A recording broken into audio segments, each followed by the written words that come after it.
Why do some people with small salaries end up rich, while others with big salaries stay broke forever?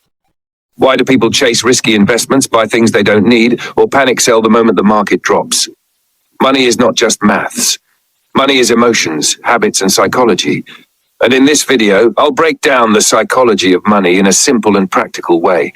So by the end, you'll understand why people behave the way they do with money, and how you can build wealth without stress. Money is rarely about intelligence. Most people think financial success comes from being smart, but in reality, it comes from behavior, discipline, consistency, and emotional control. A person who earns little but manages it well can become wealthier than someone who earns big but spends without thinking. Imagine two people earning the same $300,000 a month. One saves a portion monthly, the other spends everything on lifestyle. Same income, different psychology, different outcomes. Luck and risk also play a huge role in our financial lives. Two people can make the same decision at the same time, but get different results. One gets lucky. One loses. But what matters is how they respond. Some people gain early success in trading or investing, and it makes them overconfident. Others experience loss early and use it as a lesson. Wealth is a mixture of timing, self-awareness, and patience. Compounding is one of the most powerful psychological tools in finance. Wealth grows slowly and quietly at first, then suddenly and explosively. The person who saves or invests small amounts consistently over long periods will almost always beat the person who starts late but invests big. The psychology of patience is more valuable than the skill of picking the perfect investment. Many people spend money not because they need things, but because they want to feel better emotionally. People shop when they're stressed, buy upgrades to feel important, and try to impress others to feel accepted. But this emotional spending leads to temporary happiness and long-term regret. The excitement fades, the bills don't. Understanding this saves you from unnecessary financial pressure. No one is crazy with money. Every financial decision a person makes comes from their upbringing, experiences, and environment. Someone who grew up with financial instability may fear taking risks, while someone raised in comfort may be more willing to invest. Someone who has been scammed becomes extra cautious.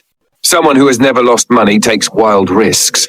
Your past isn't your fault, but understanding it helps you grow. Saving money is not about punishment. It's about freedom. Most people think saving means depriving themselves, but saving is actually buying peace of mind.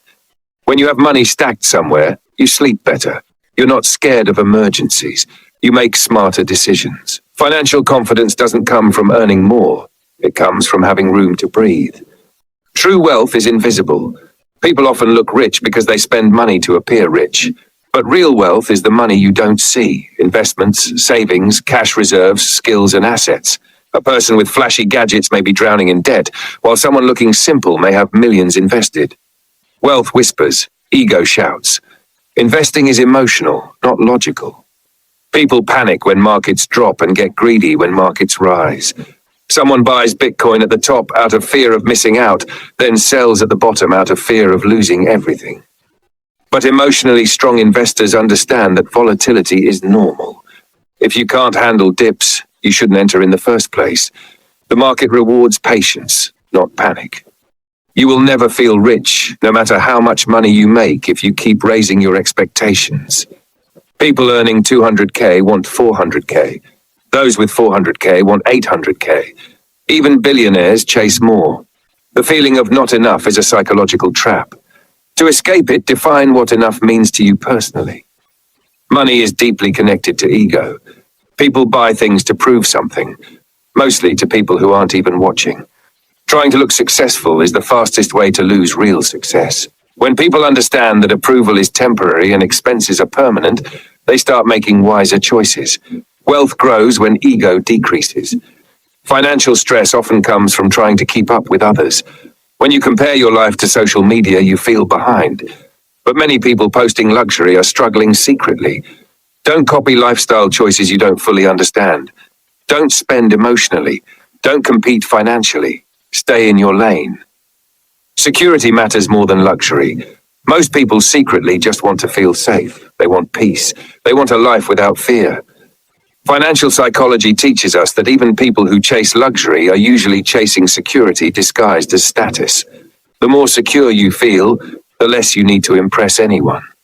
Your relationship with money affects your entire life. People with poor financial habits often struggle with anxiety, guilt, and pressure. People with healthy financial habits feel calm, even with small salaries. The goal is not to be rich fast. The goal is to be financially stable forever. Your environment shapes your financial mindset. If everyone around you spends recklessly, you'll think it's normal. If everyone around you invests, you'll begin learning. If your friends always upgrade phones and buy clothes every weekend, you'll feel pressured to copy. To change your money psychology, sometimes you must change your environment. One of the biggest reasons people fail with money is the illusion of time. Thinking, I will start saving later, I will invest next month, I have time, is dangerous. Wealth favors those who start early, even if the amount is small. A 24-year-old saving small can outgrow a 34-year-old saving big. Time is more powerful than income. Understanding your spending triggers helps you save more. Some people overspend when they're bored, some when they're happy, some when they're stressed. Once you identify your emotional triggers, you gain control. Money flows where emotion goes, so master your emotions and your money will follow. You don't need to follow everyone's financial path. Some people build wealth through business, some through salary, some through crypto, some through real estate, some through content creation. The psychology of money teaches that success comes from knowing yourself, not copying others blindly. Avoid lifestyle inflation. When people earn more, they spend more, instantly. They upgrade everything. Then the money disappears as fast as it came. Someone earning 600k but spending 550k is poorer than someone earning 200k but saving 50k. Wealth is not income, wealth is margin. People underestimate small habits. Saving 1k daily doesn't feel powerful, but over a year it's 365k. Over 5 years it's nearly 2 million. Small habits make big results. Money psychology teaches that consistency beats intensity. Financial independence is not about millions, it's about control. If your expenses are low, you're richer than someone who earns more but can't survive without constant income. Freedom is not about how much you make, but how long you can survive without working. The market rewards those who think long-term. The people who build wealth are the ones who avoid panic, avoid trends, and avoid shortcuts.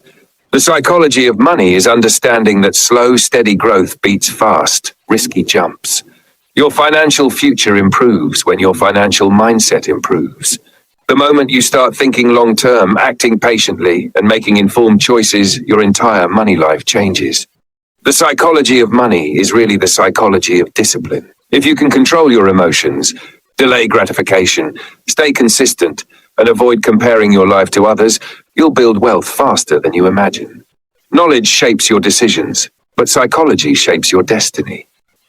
If you enjoyed this breakdown of the psychology of money, and you want more simple explanations on personal finance, crypto, wealth building, and money habits, make sure you like this video, subscribe, and turn on notifications so you never miss the next episode. And comment below. Teach me more about money psychology. See you in the next one.